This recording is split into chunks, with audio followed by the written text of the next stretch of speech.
Class में हम लोग पहला एग्जाम्पल कर चुके थे इंटीग्रेशन का। आज हम लोग दूसरा एग्जाम्पल सॉल्व करेंगे। इसमें इंटीग्रेशन फार्मूला को हम लोग यूज करते हुए इसको हम लोग सॉल्व करेंगे। तो इसका पहला नंबर जो दिया हुआ है, अब देखो सबसे पहला काम क्या होना चाहिए, सबसे पहले इंटीग्रेशन फार्मूला ध्यान में होना चाहिए।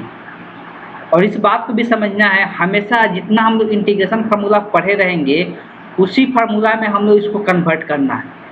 इसमें और कुछ भी लॉजिक नहीं लगा सकते एक्स्ट्रा। तो सबसे पहला यहाँ पे हम लोग सबका पावर दिख रहा है कि x का पावर के रूप में है। इसका मतलब सबसे पहले हम लोग को दिमाग में ये जाना चाहिए कि हम लोग इंटीग्रेशन का फार्मूला x के पावर n वाला यूज कर सकते हैं। x के पावर n का इंटीग्रेशन का फार्मूला क्या होता है, x के power n plus 1 divided by n plus 1 और प्लस c ऐड कर देना है। हमेशा इंटीग्रल कांस्टेंट ऐड करना है, इस बात को ध्यान में रखना है। तो जब x के पावर n के रूप में ये पद कन्वर्ट होगा तभी जाके ये फार्मूला यूज कर सकते हैं। तो सबसे पहले देख सकते हैं कि अगर अंश को देखेंगे तो अंश में दो पद है, हर में क्या है, एक पद है। तो इस केस में हम लोग अलग अलग इसको कर सकते हैं। इसको लिख सकते हैं एक्स क्यूब बटे एक्स स्क्वायर माइनस 1 बटे x square into d x. अब इसको इस फॉर्म में लाना होगा, इस फॉर्म में ला सकते हैं। ऊपर में है x के पावर 3, मतलब ऊपर में 3 गो x है और नीचे में 2 गो x है। तो 2x क्या हो जाएगा, कट जाएगा और 1 गो x यहाँ पे बच जाएगा। अगर इसका बात करते हैं 1 बटे एक्स स्क्वायर, नीचे में x का पावर अगर 2 है, इसको हम लोग लिख सकते हैं x के power minus 2 into T. Integration का कल प्रॉपर्टीज बताए थे। प्रॉपर्टीज क्या बताए थे कि इसको इंटीग्रेशन प्लस और माइनस में रहता है तो उसको अलग अलग इंटीग्रेट कर सकते हैं। हम लोग ये चीज़ जाने थे कि इसको हम लोग अलग अलग इंटीग्रेट कर सकते हैं। यहाँ से अलग अलग इंटीग्रेशन दोनों का कर देंगे। अब हम लोग दोनों में घात वाला फार्मूला अप्लाई करेंगे। घात वाला फार्मूला हम लोग जानते हैं, फिर से यहाँ पर लिखने जा रहे हैं। घात का फार्मूला होता है x के power n into d x रहेगा। तो इसका इंटीग्रेशन का फार्मूला होता है x के power n plus 1 divided by n plus 1 और प्लस में क्या ऐड हो जाएगा c। अब इस बात को ध्यान में रखना है कि अलग अलग इंटीग्रेशन करेंगे तो सबके लिए अलग अलग c लिखने की जरूरत नहीं है। पूरा का इंटीग्रेट करके लास्ट में एक अचर पद c ऐड कर देना है। अब अगर फार्मूला का यूज करना है तो फार्मूला के यूज में अगर हम यहाँ पर देखेंगे तो यहाँ पे देख सकते हैं x का घात कुछ नहीं लिखा है, मतलब कितना है, 1 है। मतलब यहाँ इसके अनुसार n का मान यहाँ पर कितना है, 1 है। और इसके अनुसार यहाँ पे n का मान कितना है, माइनस 2 है। तो दोनों के लिए अगर अप्लाई करते हैं तो पहले हम इसके लिए अप्लाई करेंगे। जैसे इंटीग्रेशन फार्मूला इसमें चेंज होगा तो ये इंटीग्रेशन साइन और डी एक्स साइन क्या हो जाता है, हट जाता है, ये नहीं रहेगा। इंटीग्रेट करने के बाद जब इंटीग्रेशन फार्मूला हम यूज कर लेंगे तब इंटीग्रेशन फार्मूला जब यूज करेंगे तभी जाके ये दोनों साइन हटेगा, ये और ये dx वाला साइन क्या हो जाएगा, हट जाएगा। जहाँ पर भी इंटीग्रेशन फार्मूला हम यूज कर लेंगे वो साइन हटा देंगे, वो साइन नहीं दिखना चाहिए। तो x के पावर n प्लस 1, मतलब पहले से यहाँ पे 1 है तो यहाँ पर क्या हो जाएगा 1 प्लस 1 और डिवाइडेड बाई n प्लस 1 है तो यहाँ पर क्या हो जाएगा 1 प्लस 1। फिर बीच में माइनस साइन, तो माइनस साइन देंगे, c लास्ट में एक ही बार ऐड करेंगे, ठीक है। और यहाँ पर n का मान माइनस 2 है तो x के पावर क्या हो जाएगा माइनस 2 और प्लस में क्या हो जा रहा है 1 जोड़ा जा रहा है और नीचे में माइनस 2 प्लस 1 हो जाएगा। अब दोनों का इंटीग्रेट पूरा हो गया तो लास्ट में हम लोग अचर पद c ऐड कर देंगे। जब इसको हम सिंप्लीफाई करेंगे तो क्या निकल के आया, एक्स स्क्वायर, ये आएगा x square by 2, x square by 2। और यहाँ पे अगर बात करेंगे तो यहाँ पर माइनस 2 में से प्लस 1 होगा तो कितना पावर बचेगा, माइनस 1 और डिवाइडेड बाई माइनस 2 प्लस 1 कितना होगा, माइनस 1 प्लस c। अब यहाँ पर ये माइनस और ये माइनस, माइनस माइनस यहाँ पर क्या हो जाएगा, प्लस हो जाएगा। यहाँ पर प्लस हम लोग बना सकते हैं। तो नेक्स्ट स्टेप में क्या हो जाएगा, x square by 2 minus minus यहाँ पर प्लस हो जाएगा, एक्स के पावर माइनस 1 हो जाएगा प्लस c। जब भी हम लोग देखते हैं कोई भी एक्सप्रेशन लिखा जाता है तो उसका निगेटिव पावर नहीं छोड़ा जाता है, निगेटिव पावर को हटाया जाता है। तो हम लोग प्रॉपर्टी जानते हैं, अगर x के पावर माइनस a है तो इसको लिख सकते हैं 1 बाई एक्स के पावर a लिख सकते हैं, इसको नीचे में लेके जा सकते हैं। तो एक्स स्क्वायर बाई 2 हो जाएगा प्लस में 1 बटे एक्स प्लस c। तो यही इस इंटीग्रेशन का मान आ गया, x square by 2 plus 1 by x plus c। तो ये इसका मान हो गया। अब हम लोग इसका सेकेंड पार्ट करेंगे, पार्ट 2।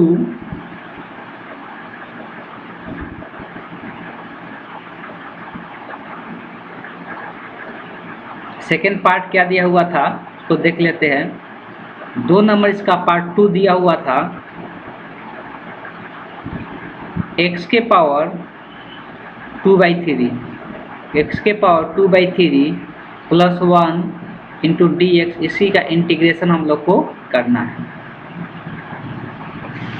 अब अगर हम बात करते हैं इंटीग्रेशन करने का, तो हम बताए थे प्लस और माइनस में आता है तो उसको हम लोग क्या कर सकते हैं, अलग अलग कर सकते हैं, अलग अलग कर सकते हैं। इंटू डी एक्स लगा दे प्लस फिर 1 का इंटीग्रेशन, तो 1 का इंटीग्रेशन बोले या 1 में डी एक्स से गुना होता है तो वो डी एक्स ही रह जाता है। ठीक है, फिर से यहाँ पे घात वाला फार्मूला यूज होने वाला है। अब घात वाला फार्मूला ना दिमाग पे होना चाहिए, ये बार बार हम लिखने नहीं जाएंगे, ये दिमाग में होना चाहिए कि x के पावर n का इंटीग्रेशन फार्मूला क्या होता है। x के पावर n प्लस 1 एक घात बढ़ जाता है और नीचे में भी क्या हो जाता है, जितना घात आता है उससे भाग हो जाता है और प्लस में c आ जाएगा। तो यही हमको इंटीग्रेशन फार्मूला यूज करना है। और इसके लिए 1 इंटू डी एक्स का इंटीग्रेशन डायरेक्ट बता दिए थे, इसका क्या होता है x होता है। फार्मूला बताए थे कि अगर x डी एक्स सिर्फ लिखा हुआ था इसका इंटीग्रेशन x होता है x प्लस सी, या 1 इंटू डी एक्स दोनों का मतलब सेम ही होता है और दोनों का इंटीग्रेशन x ही होता है तो x प्लस सी लिखाएगा। ठीक है, तो अगर हम बात करते हैं यहाँ पे n के जगह, तो n के जगह यहाँ पे क्या है तो 2/3 है, n के जगह 2/3 है तो x के पावर क्या हो जाएगा 2/3 प्लस 1, और जितना घात होता है उतना ही से क्या होता है भाग होता है, 2/1 प्लस 1 हो जाएगा, प्लस 1 इंटू डी एक्स का भी जान चुके हैं, इसका इंटीग्रेशन क्या हो जाता है x, और लास्ट में क्या ऐड कर देना है c ऐड कर देना है, अच्छा 1 ऐड कर देना। अब बाकी यहाँ पर क्या है सिंप्लीफिकेशन, हम बार बार बोल रहे हैं जैसे इंटीग्रेशन फार्मूला यूज किए ये इंटीग्रेशन साइन और ये डी एक्स साइन क्या हो जाता है हट जाता है, वो फिर नहीं दिखना चाहिए। ठीक, आगे बात करते हैं, अब इसको सिंप्लीफाई करते हैं। 2/3 में 1 जोड़ेंगे तो x के पावर कितना आ जाएगा 5/3 हो जाएगा, 5/3, और नीचे में भी क्या आ जाएगा 5/3 प्लस x प्लस सी। कभी भी ऐसा एक्सप्रेशन लिखते हुए नहीं देखोगे लोग, ये ऊपर जाता है तो पलट जाता है तो 3 ऊपर चला जाएगा और नीचे में क्या हो जाएगा 5 हो जाएगा। इसको इस एक्सप्रेशन को लिख सकते हैं 3/5 x के power 5/3 plus x plus c. इस क्वेश्चन का आंसर यही हो जाएगा, सेकेंड पार्ट इसका 2 का ये सेकेंड पार्ट का आंसर होगा। अब हम लोग तीसरा क्वेश्चन देखेंगे, सेकेंड क्वेश्चन का तीसरा पार्ट। सेकेंड क्वेश्चन का तीसरा पार्ट क्या दिया हुआ है, पहले फोकस करना है सभी को, पहले फोकस करना है क्वेश्चन पे, तब जाके उसको उतारने पर फोकस करना है, इस बात को ध्यान में रखें। अगर हम बात करेंगे तीसरा क्वेश्चन, 3 नंबर क्वेश्चन का बात कर रहे हैं।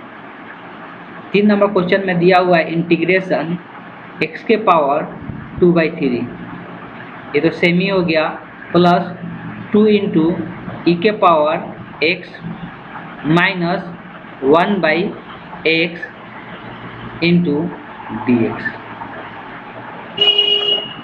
अब ये जितना भी प्लस माइनस में है सबसे पहले सबको अलग अलग करेंगे, तो ये x के power 2/3 into d x plus 2 into e के power x into d x minus 1/x into d x.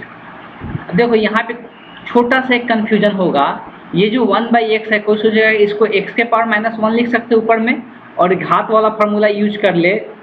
इस बात को ध्यान में रखना है, ये घात वाला फार्मूला है n = -1 पे वैलिड नहीं होता है, n = -1 पे वैलिड नहीं होता है। ऐसा क्यों नहीं होता है, हमको पता है इंटीग्रेशन फार्मूला क्या होता है x plus n plus 1 divided by n plus 1। अब यहाँ पर n का मान -1 अगर रखते हैं तो नीचे में 0 आ जाएगा, जो ये एक्सप्रेशन को सेटिस्फाई नहीं करता है। तो जब भी ध्यान में रखना है कि 1/x है, x स्क्वायर रहता तो इसको ऊपर में x के पावर -2 रख के इंटीग्रेट कर सकते थे, लेकिन नीचे में सिर्फ x है तो इसको ऐसे रख के इंटीग्रेट नहीं कर सकते। इसके लिए डायरेक्ट इंटीग्रेशन फार्मूला बताया गया है कि 1/x का इंटीग्रेशन क्या होता है।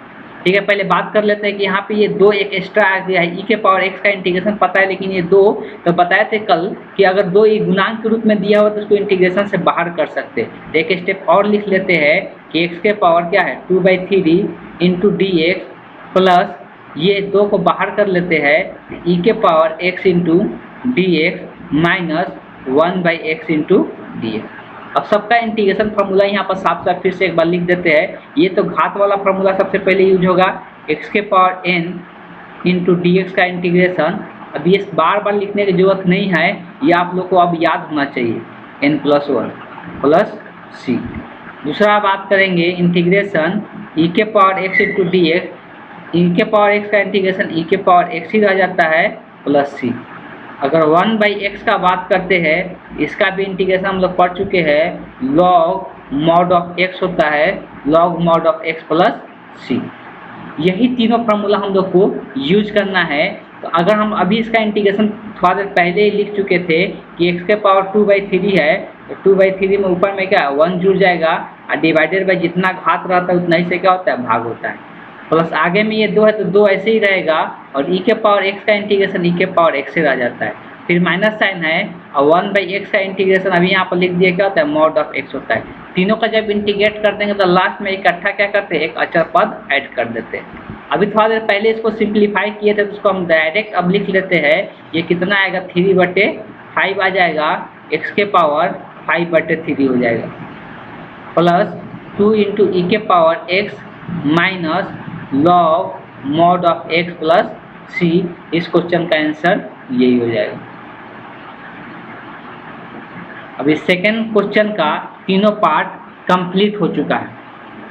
अब हम लोग इसके बाद जो क्वेश्चन देखेंगे वो कौन सा क्वेश्चन होगा, तो वो क्वेश्चन 3 नंबर एग्जाम्पल होगा। 3 नंबर एग्जाम्पल को हम लोग देखते हैं।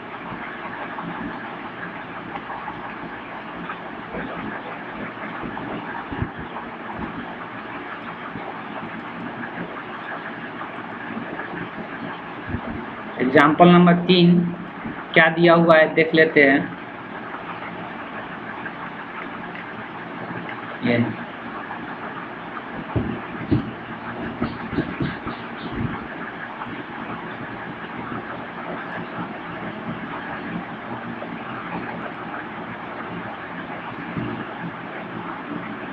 चलिए इसका शुरुआत करते हैं, ये किस तरह से बनेगा।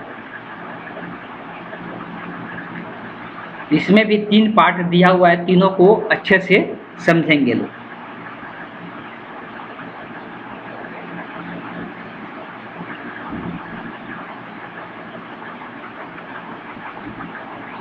तीन का 1 नंबर क्वेश्चन देखेंगे, दिया हुआ है sin x plus cos x। इसमें अभी तक कोई दिक्कत ही नहीं है, डायरेक्ट हम लोग इसको सॉल्व कर सकते हैं। दोनों का इंटीग्रेशन पता है, प्लस में है तो हमको पता है कि अलग अलग इंटीग्रेशन कर सकते हैं। गुना में रहेगा तो अलग अलग नहीं कर देना है, इस बात को ध्यान में रखना है।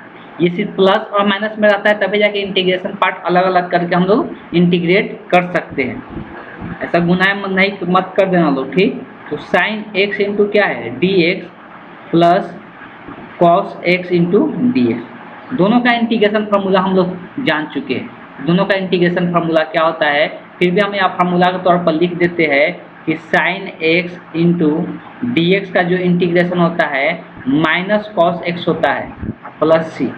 दूसरा अगर बात करेंगे कॉस एक्स का इंटीग्रेशन जो होता है ये प्लस में साइन एक्स होता है प्लस सी। यही दोनों फार्मूला हम लोग यहाँ पर यूज करने वाले हैं। तो ये बहुत ज़्यादा ही सिंपल क्वेश्चन था, जिसमें कुछ था नहीं। तो साइन एक्स का इंटीग्रेशन क्या बन जाएगा यहाँ पे cos x plus cos x का इंटीग्रेशन क्या हो जाएगा साइन एक्स हो जाएगा। तो इस तरह से लास्ट में एक अचर पद ऐड कर दो तो यही इसका इंटीग्रेशन हो गया। सेकेंड क्वेश्चन पे आते हैं। सेकेंड क्वेश्चन में हम लोग डायरेक्ट नहीं कर सकते हैं, उसके लिए सोचना पड़ेगा किस प्रकार से होगा। सेकेंड क्वेश्चन दिया हुआ है कॉसेक एक्स, थर्ड क्वेश्चन का सेकेंड पार्ट, ठीक। फिर है cosec x plus cot x into d x. अब यहाँ पे सबसे पहले यहाँ पे गुना में दिया हुआ है। गुना में इस प्रकार कोई अभी तक हम लोग फार्मूला नहीं देखे हैं, तो हम लोग यहाँ पर वितरण नियम लगा सकते हैं। इसमें इससे गुना करेंगे और इसमें इससे गुना करके अलग अलग जोड़ सकते हैं। सबसे पहले हम वितरण नियम इसको जब भी एक्सप्रेशन डायरेक्ट नहीं दिखेगा कोई फार्मूला पे जब भी कोई एक्सप्रेशन डायरेक्ट नहीं दिखेगा फॉर्मूला पर, उसको सिंप्लीफाई करने की कोशिश करेंगे, उसको उस एक्सप्रेशन को चेंज करने की कोशिश करेंगे और फार्मूला पे लाने की कोशिश करेंगे। अदरवाइज इंटीग्रेशन का क्वेश्चन इस प्रकार से नहीं बनेगा, इस बात को ध्यान में रखना है। तो सबसे पहले अगर वितरण नियम लगाते हैं तो cos x में cos x से गुना हो जाएगा तो क्या बन जाएगा, ये cos स्क्वायर x बन जाएगा, अब प्लस cos x में किससे गुना होगा, cot x से। अब देखो यहाँ पे पहले दो पद बन गया है, दो पद दिख रहा होगा, ये एक पद है, दूसरा ये एक पद है। हमको पता है कि जब भी इंटीग्रेशन में प्लस और माइनस रहता है तो उसको हम लोग अलग अलग करके लिख सकते हैं। अलग अलग करके लिखते हैं तो क्या बनेगा, cos square x into d x हो जाएगा, अब प्लस इसको अलग इंटीग्रेशन करेंगे तो cos x into cot x into d x हो जाएगा। अब अगर बात करते हैं cos स्क्वायर x का, अब अगर बात करते हैं किसका, cos स्क्वायर x का, तो हम लोग इसका इंटीग्रेशन फार्मूला जान चुके हैं, पढ़ चुके हैं। बार बार बोल रहे हैं कि इंटीग्रेशन फार्मूला याद होना चाहिए तभी जाके दिमाग लगेगा, अदरवाइज दिमाग नहीं लगेगा। तो इसका इंटीग्रेशन जो होता है cot x हो जाता है प्लस c। दूसरा अगर बात करेंगे तो इसका भी इंटीग्रेशन फार्मूला हम जानते हैं कि cos x into cot x का डायरेक्ट इंटीग्रेशन फार्मूला होता है। और अगर इसका बात करते हैं तो इसका अगर डायरेक्ट इंटीग्रेशन फार्मूला होता है तो वो क्या हो जाता है, तो हो जाता है minus cos x plus c हो जाता है। यही दोनों फार्मूला हम यहाँ पे यूज करने वाले हैं। तो अगर इसके लिए पहला में यूज करेंगे तो ये क्या बन जाएगा, माइनस cot x बन जाएगा, प्लस इसका यूज करेंगे तो ये भी माइनस में आ जाएगा, तो यहाँ पर प्लस साइन है तो प्लस माइनस यहाँ पर क्या बन जाएगा, साइन आ जाएगा माइनस का, तो माइनस cos x हो जाएगा और लास्ट में c ऐड कर देना है प्लस c। यही इंटीग्रेशन हो गया सेकंड पार्ट का। अब आते हैं थर्ड पार्ट पे।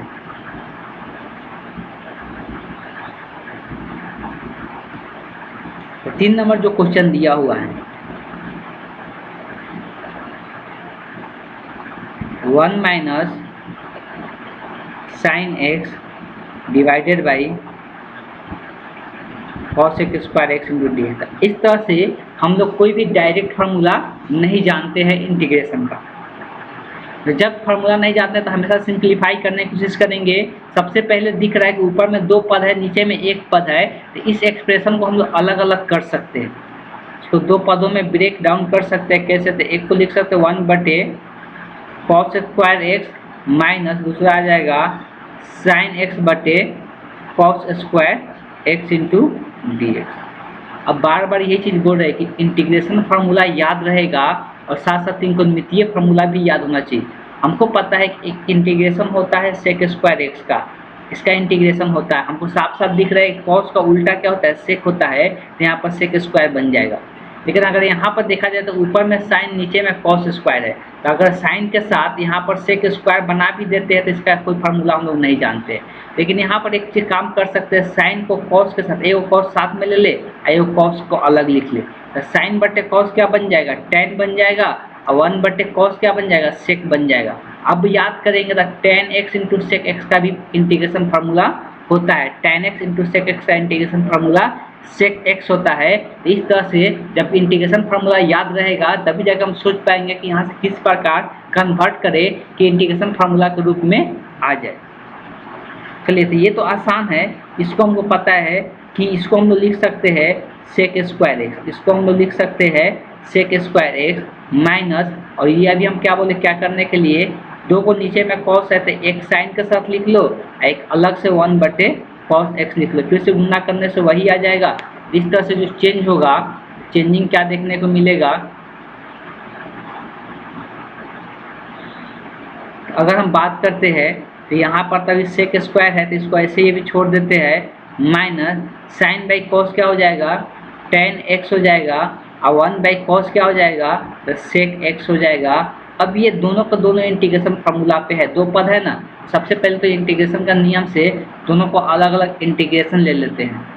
अलग अलग इंटीग्रेशन लेंगे तो एक बन जाएगा sec square x into d x, और एक हो जाएगा tan x into sec x into d x. अब दोनों के लिए इंटीग्रेशन फार्मूला है तो हम लोग आसानी से यूज कर सकते हैं। फार्मूला सबसे पहले लिख देते हैं। सबसे पहले हम लोग जानते हैं कि sec square x into d x का इंटीग्रेशन फार्मूला होता है टेन एक्स। क्या होता है इसका?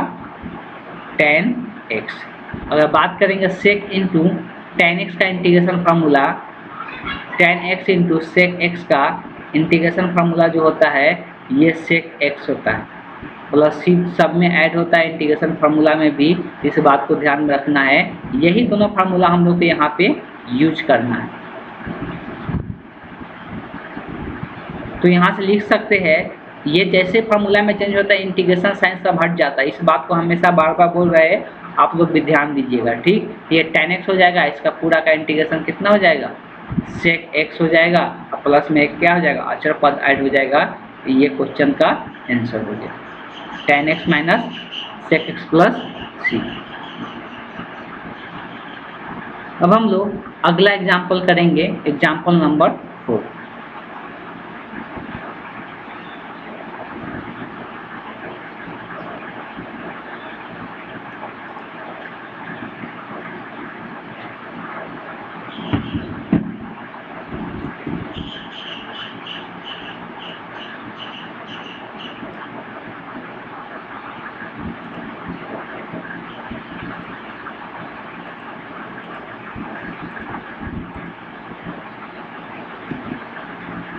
तो इस क्वेश्चन को देखते हैं क्या दिया हुआ है।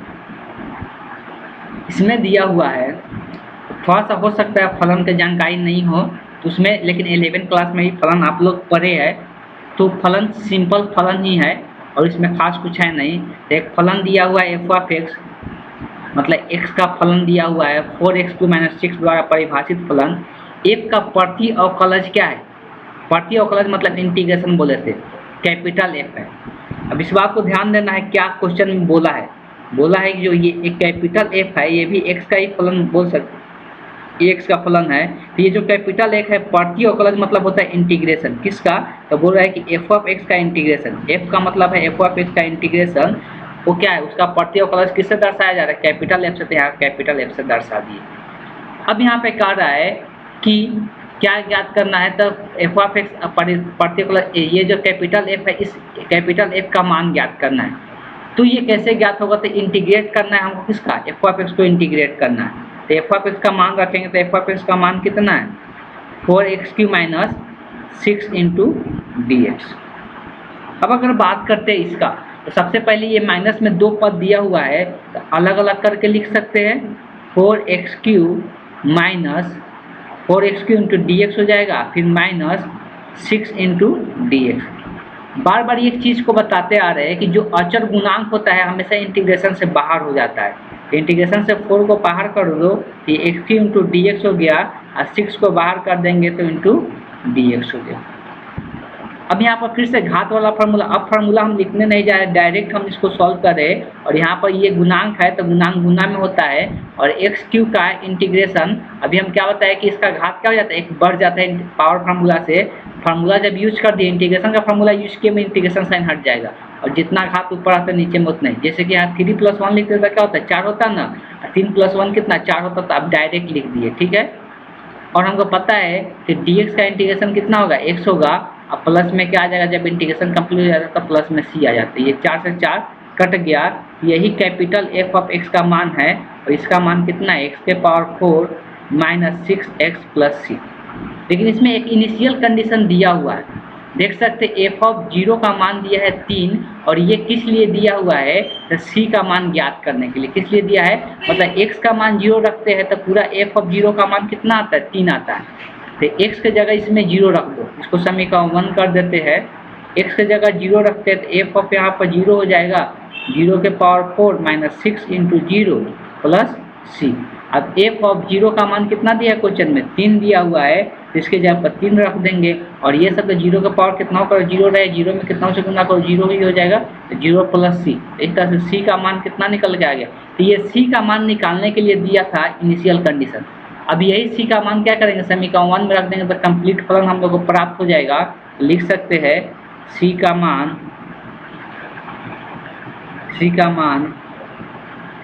समीकरण 1 में रखने पर, समीकरण 1 में रखने पर तो देख सकते हैं समीकरण 1 क्या था, तो f ऑफ x बराबर x के पावर 4 माइनस 6x प्लस 3। तो यही हम लोग का फलन निकल के आ गया, यही फलन का मान पूछा था, तो ये हम लोग आंसर हो गया। तो इस तरह से हम लोगों ने सारे एग्जाम्पल को कंप्लीट कर लिए। बस आप लोगों को सबसे पहले जितना एग्जाम्पल बताए ना, बिना देखे जितना एग्जाम्पल बताए बिना देखे एक बार अपने से बनाना है। जितना एग्जाम्पल बताए बिना देखे सभी को एक बार अपने से बनाना है, इस बात को ध्यान में रखें। बिना देखे सभी को एक बार अपने से बनाना है, तब जाके एक्सरसाइज शुरू करना है। और देखिए यहाँ से आप लोगों का काम शुरू होता है, यहाँ से आप लोगों का काम शुरू होता है। अगर बात करते हैं तो अब इसमें जितना भी एग्जाम्पल मिलेगा ये सभी को आप लोग को करना है, और जिसमें जो डाउट हो रह जाएगा उसको हम लोग यहाँ पे कंप्लीट कराएंगे नेक्स्ट क्लास में। हम कंप्लीट कराएंगे इसको नेक्स्ट क्लास में, लेकिन सबसे पहले अपने से बनाना है जितना क्वेश्चन बनेगा। उसके बाद हम फिर एक्सरसाइज में जितना क्वेश्चन नहीं बनेगा तो आप लोगों को मैसेज करके सेंड करना है कि ये क्वेश्चन बताना है, ठीक। उसके हिसाब से हम क्वेश्चन फिर सॉल्व कराएंगे। तो आज को क्लास को हम यहीं पर एंड करते हैं।